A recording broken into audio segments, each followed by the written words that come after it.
Hi everyone, it's Leanne Poole from Dynamic Speech Solutions. I wanted to reach out to everyone because the coronavirus has impacted speech therapy, at least in my private practice, and many kids are home because schools are closed or they're going to start online education, and hopefully speech therapy will start up with that. But I'm going to try to maybe look into teletherapy next week and see if I can give that as an option to my clients. But I also want to provide them with resources and ideas and tips to keep working on their child's speech and language skill. So today I'm going to use the iPad. And I'm going to start out by saying I don't always use the iPad in speech therapy, but there are moments where I really want to target a goal, and there's really good apps out there that can target that goal and take data. And then there are times where I use it as a reward at the end of a therapy session. So it's in our schedule that at the end you get 5 minutes with the app on my iPad, and then I usually pick the app because it's usually one that I want to work on that language skill or articulation skill.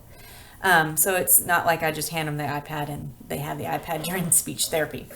I was actually going to say you'd never want to really hand them the iPad because it's really hard to keep their attention. They're going to look at that screen and not look at you for your direction. So I sometimes turn it around and explain, we're going to take turns. You're going to get to touch the iPad, but first listen to my direction, and then you give them the direction. So to get into the app, you just push the big arrow. To tidy up the app, you push that little button up there to tidy up the house, because it usually saves the way what you were doing in the app before. So it starts out in the living room, and you can see how much you can do with this app is you can move the people around. You can make them sit. If I can do it without looking at it real closely. You can make them eat. So I have an apple here, and I'm going to put it up into her mouth, and she's eating it. You can even hear them crunching. I have the volume turned down so that you can hear me better, but that's a really good feature too, to hear what's happening in the app. This turns on music, it turns off music. You can close the drapes so it gets dark. So you can talk about being dark and light. Let me move this over because I'm seeing a reflection from I think maybe my light behind the computer. Another room that they really like to go into is the kitchen. So if you're working on pronouns, you can say, he is sitting. He is thirsty. He wants a drink of water. Okay, so then you can put water in there. I think you can. So you turn the water on, and then you fill it up. So you can fill up the glass of water, and then he is thirsty. He is drinking. So it's kind of like an interactive picture of different language skills you can work on. You can always do following directions. You can say, let's get the baby, and wait and see if he will get the baby. Put the baby in the crib or the high chair, and see if your child follows that direction. So when you're taking turns, you can say, oh, my turn.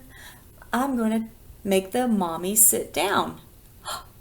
Your turn. What do you want to do? First, pull it back, ask the child the question, and ask them, what do you want to do?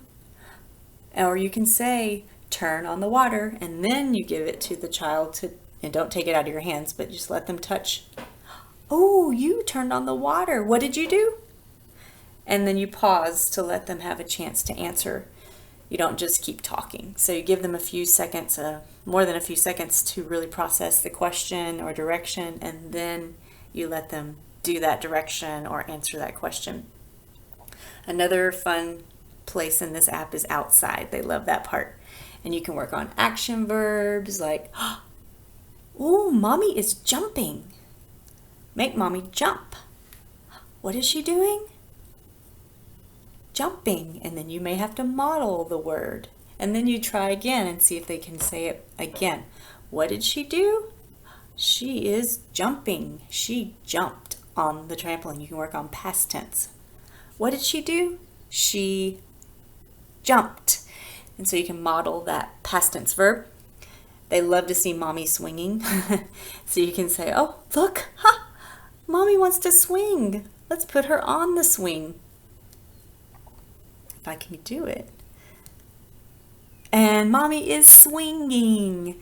So how would you work on articulation? Well, you would look for things in the picture that start with your sound that you've been working on with your son or your daughter. So if you're working on the k sound, you can pull up a carrot. I don't know if you could see it. I just pulled up a carrot out of the garden.